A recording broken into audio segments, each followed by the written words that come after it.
Ehi, ben ritrovati, ben ritrovate, Tiranno Matto qui. Oggi dritto al sodo nel martedì strategico con la rubrica riscoperta Heroes of Might and Magic 3 HD Edition, una ripubblicazione della Ubisoft su Steam di un titolo classico degli anni 90 con cui io sono cresciuto e di cui ho trattato anche nel mio non troppo recente video informativo su Heroes of Might and Magic Golden Era, che sarà il sequel presentato da Unfrozen Studios fra poco. Dovrebbe arrivare quest'estate, forse questo autunno, non è ancora chiaro. Ma per capire la novità bisogna tornare indietro alle radici.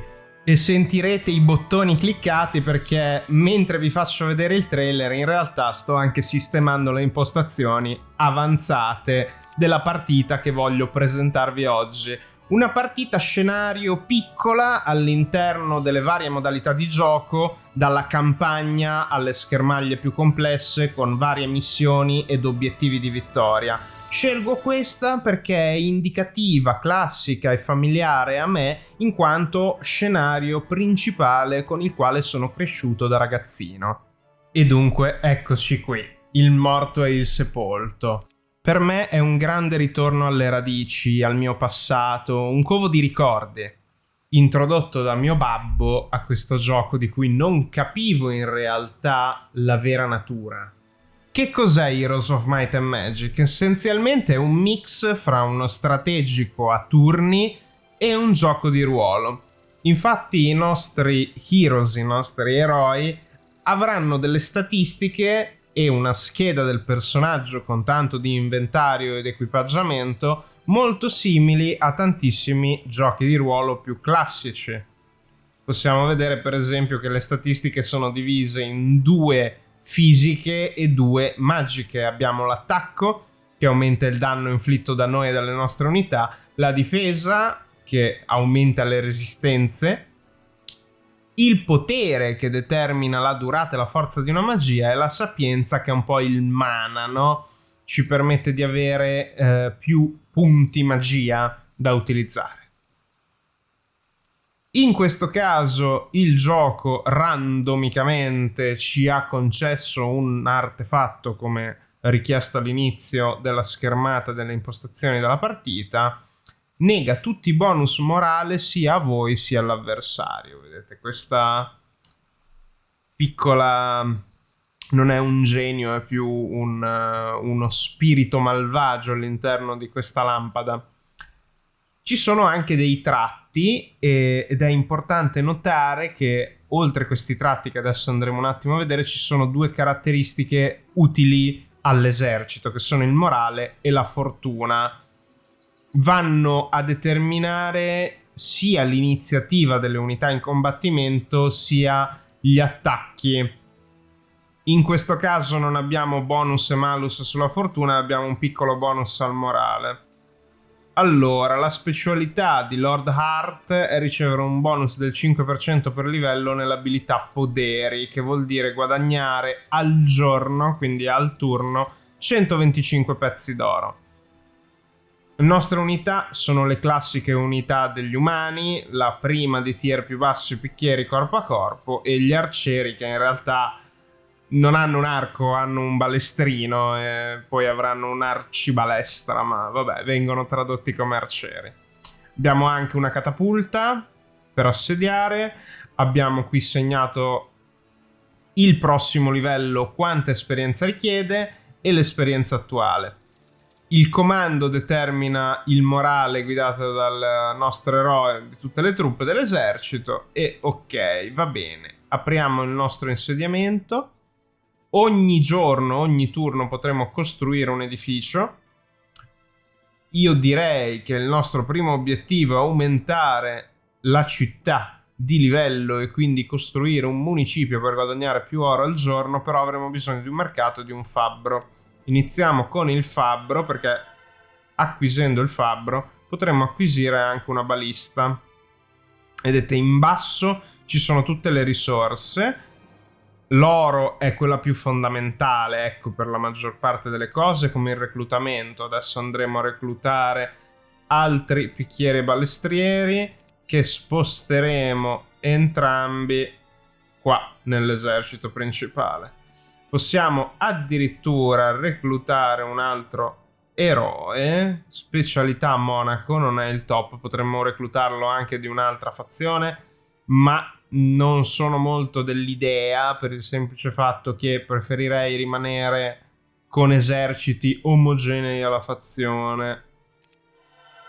Quindi adesso facciamo così: diamo il massimo delle unità, quindi tutte meno che una, a Lord Art e mettiamo Ingham qui dentro. Poi compriamo a Lord Art un grimorio, un libro degli incantesimi, possiamo evocare una nave, protezione dal fuoco, rallentamento, fulmine magico e dispersione. Ottimi incantesimi. E siamo pronti, perché in realtà qui nel forte possiamo vedere tutte le unità della fazione di tier 1, perché gli edifici e le unità hanno 2 tier. Possiamo vedere tutte le loro caratteristiche.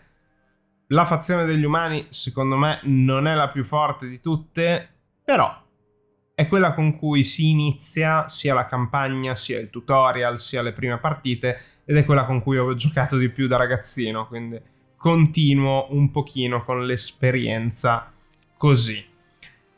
Beh, abbiamo già visto sul canale la tipologia Heroes of Might and Magic, quindi non vi sto a spiegare poi granché di diverso rispetto ai contemporanei. Heroes of Might and Magic 3 non è stato neanche, appunto, essendo il terzo, il primo con questa formula game design in cui ogni turno, a seconda del nostro movimento dell'eroe, noi ci muoviamo in mappa interagendo con il mondo in diversi modi. Abbiamo ottenuto un altro oggetto, il cannocchiale, che ci dà +1 di visuale attorno a noi.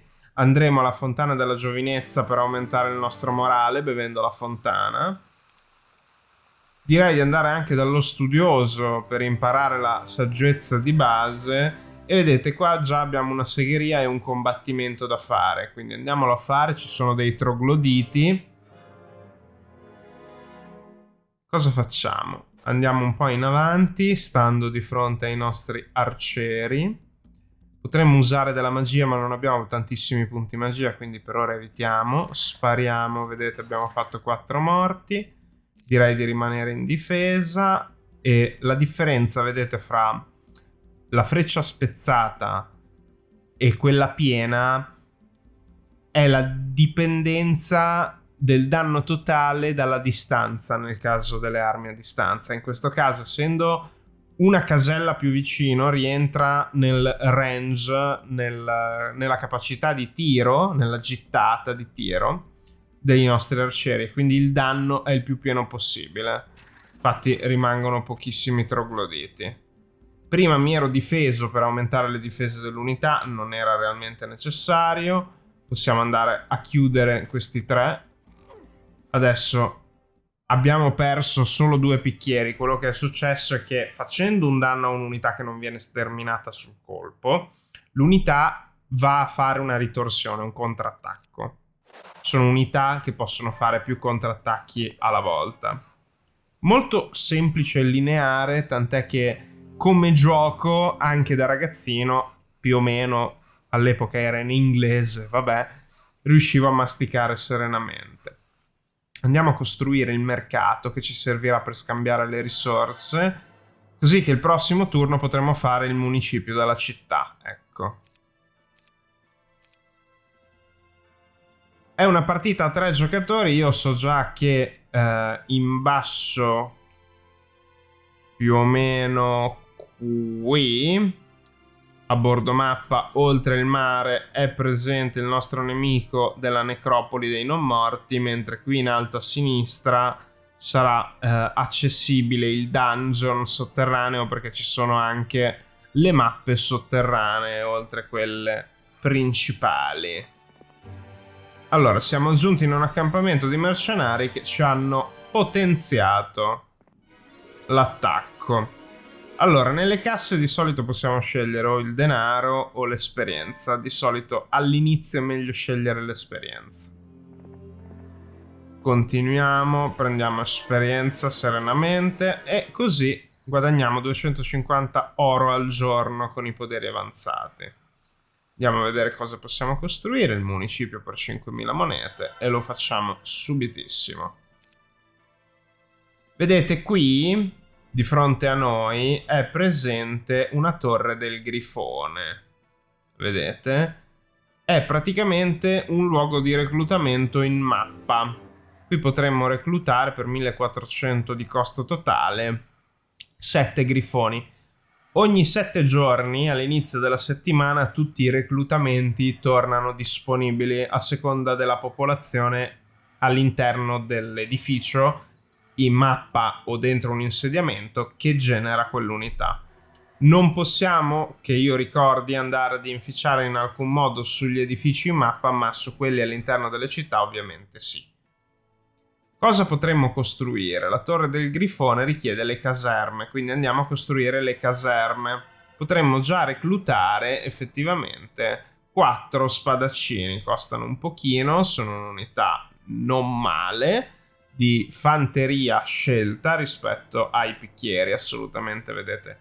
10-11 attacco, 12 di difesa, con 6-9 di danno, perché l'attacco è il tiro per colpire, mentre il danno è appunto ciò che effettivamente andiamo a fare ai punti ferita avversari, rispetto ai picchieri che sono tristissimi. Andiamo a combattere questa unità di centauri, un gran numero di centauri addirittura. Non dovrebbe essere un problema, ci mettiamo qua di fronte con le nostre 2 unità e spariamo. Direi di rimanere in difesa. Vabbè, abbiamo stravinto senza perdere assolutamente niente, 3 picchieri non sono un grande danno. Ok, possiamo circa tornare indietro. Sì. Vedete, questa è una caverna, una grotta per il sottosuolo. Attraverso questi cancelli sotterranei possiamo entrare e uscire dall'area appunto del sottosuolo. C'è già il simpaticone Nimbus, signore dei non morti. Allora, noi cosa andiamo a fare? Andiamo a reclutare altri grifoni. Prendiamo anche gli spadaccini e andiamo a menare il nostro caro amico non morto, che non dovrebbe avere speranza alcuna. Usa pure una magia, che simpaticone. Attacchiamo gli scheletri.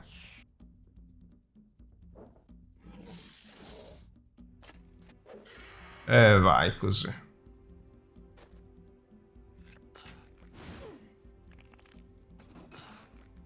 Perfetto.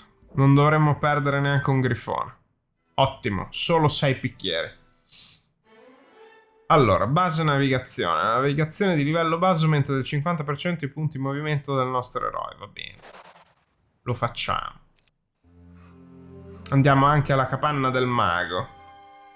Parliamo con il mago che ci indica posti vicini e lontani. Vedete, come vi dicevo. Queste sono le location dei nostri nemici. Come me la ricordo, sta mappa l'avrò giocata infinite volte.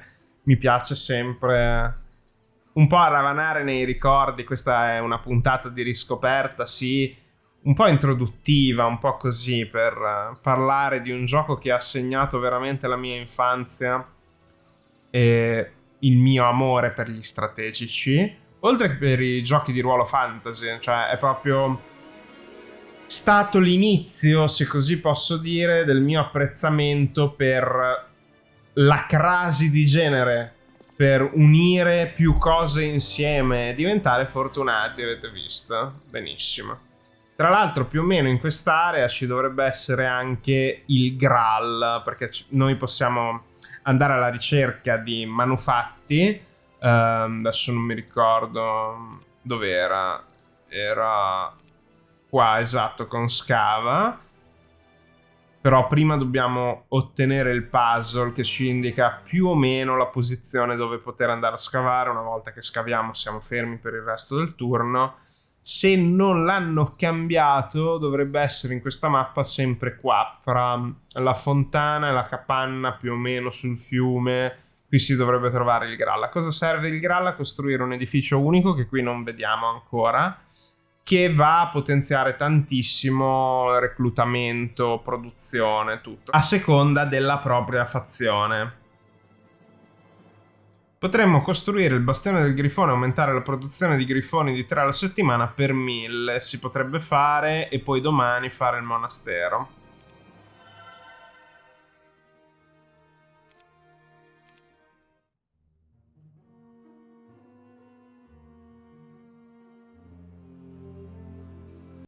Andiamo a fare il monastero. Eccolo qua. E reclutiamo anche 3 monaci, così vai. Perché li metto in ordine come avete visto? Aspetta, ve lo faccio rivedere. Più per abitudine, vedete? Qui ci va il primo tier, secondo tier, terzo tier, quarto, quinto, sesto e settimo. Che è un po' un autismo mio. Qui c'è l'obelisco, quello di cui vi parlavo. Ci imbattiamo in un obelisco realizzato con un tipo di pietra che non abbiamo mai visto finora. Fate appena in tempo a copiare la mappa che compare su di esso prima che scompaia. Vedete? Il puzzle si restringe finché non li prendiamo tutti. Dovrebbero essere 3 in questa mappa e ci verrà rivelato il Graal. Ci imbarchiamo, perdiamo praticamente tutto il movimento e passiamo il turno.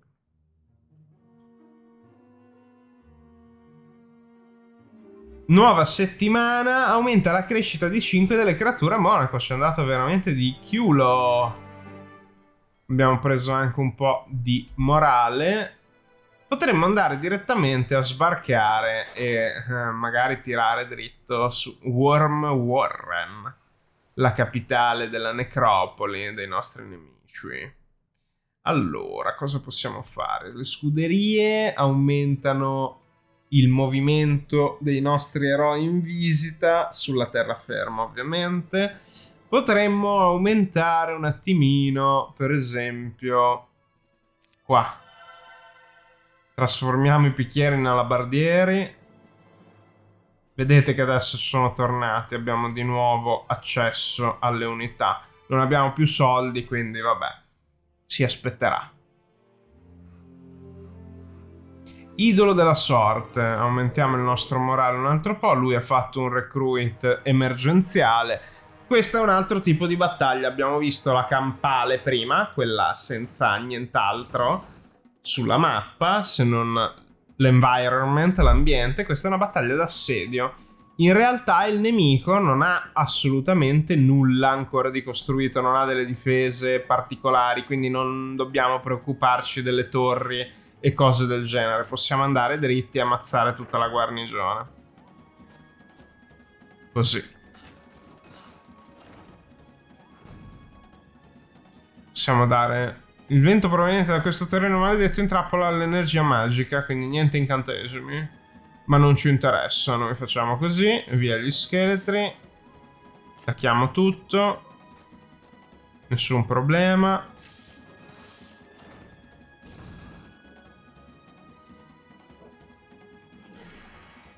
Perfetto. Gli zombie rimangono fermi. Ok, si muovono finalmente. Sono molto tosti gli zombie da ferire. Vediamo con i grifoni. E gli spadaccini. Perfetto, abbiamo perso un grifone. Super vittoria, difficile, mi piace. Aumentiamo la nostra fortuna. E così abbiamo accesso a un'altra città. E qui possiamo effettivamente reclutare le unità della razza dei non morti, della necropoli. Vedete? Con tutte le loro caratteristiche, cose uniche. Potremmo, come potremmo anche ignorare la cosa. È giusto tenercela per i soldini. Andiamo a vedere cosa possiamo fare qua. Potremmo aumentare il livello del nostro castello, aumentando la crescita delle creature e aggiungendo altre difese. E io direi perché no.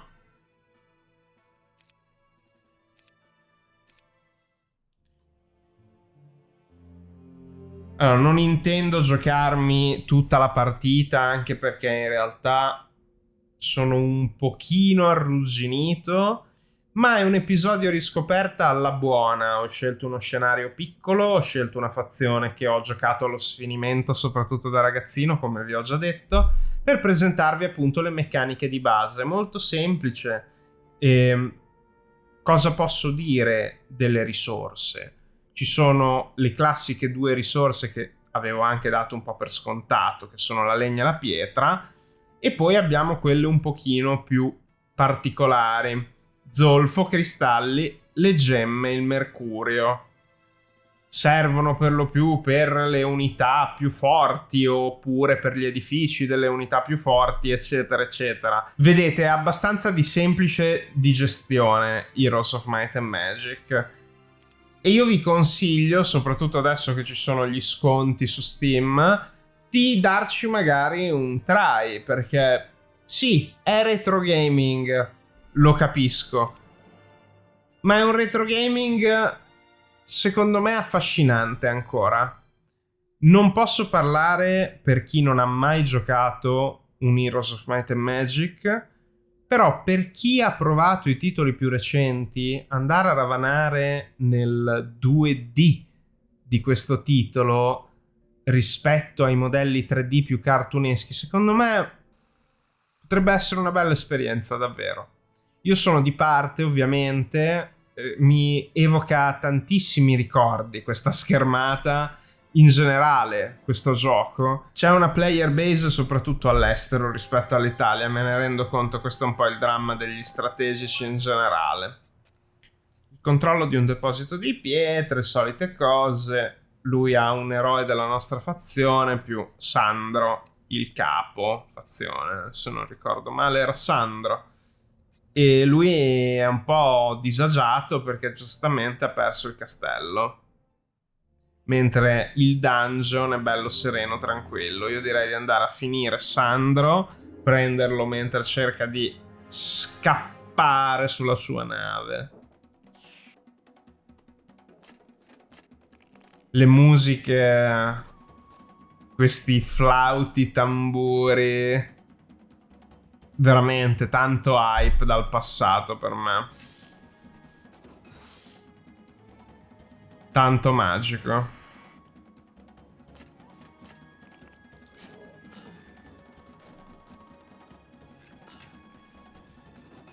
Abbiamo preso un po' di pacche, continueremo a prenderne un po'. Ok. Vabbè, gli zombie, abbiamo perso un altro grifone, ma è andata. 3 grifoni. Abbiamo ottenuto il geroglifico del coraggio più 1 al morale, l'uccello della protezione, l'abilità della vista dell'aquila ha un bonus del 5%, esperto di poderiche, sempre fortissimo. Vedete, equipaggio in automatico, tutto quanto. Cosa possiamo fare? Vediamo. Vabbè, ci sono un sacco di edifici in realtà. Allora, una delle unità secondo me più forti è quella dei tiratori scelti, gli arbalestrieri, che sparano 2 volte. In generale ci sono tantissime unità da tiro forti in questo gioco.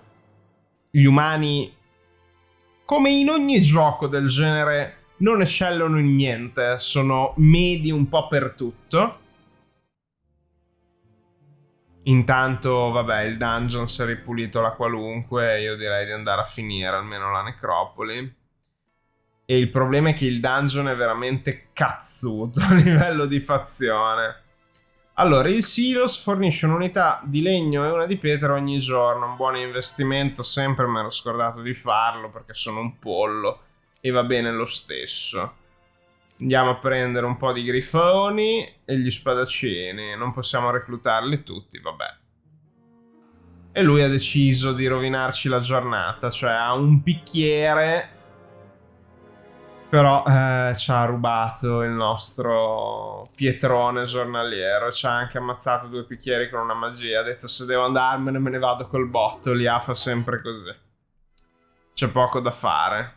Accettiamo e portiamo a casa. Abbiamo ucciso il verde, ci riprendiamo questo. Prossimo turno vi svelo un'altra parte del puzzle. E purtroppo è arrivato Darkstorn con uno stuolo di trogloditi, tante arpie, tanti beholder e un'orda di centauri.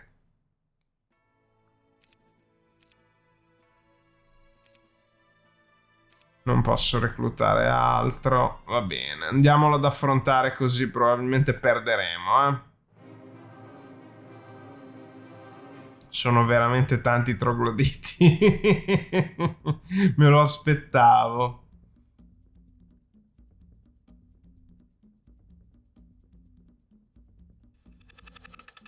Maledetti. Andiamo a far morire i nostri grifoni. Non possiamo lanciare ancora.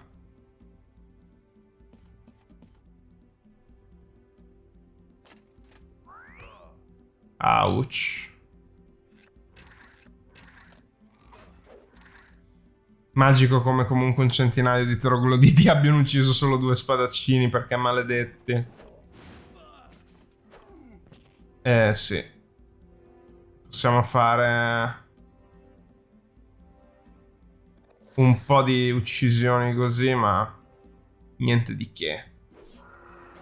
Calcolato male, purtroppo. Me lo aspettavo che avremmo preso un sacco di sberlonzi. Non mi ricordavo quanto fosse uno stuolo. Evidentemente uno stuolo e un centinaio.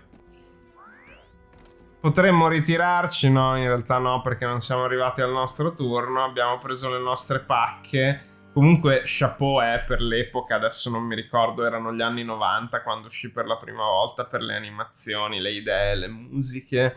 È veramente un grande classico. Allora, andiamo a prendere ancora l'obelisco, poi in realtà ho preso un sacco di pizze, quindi non credo che continuerò perché sono spacciato, non ho più una difesa nella capitale.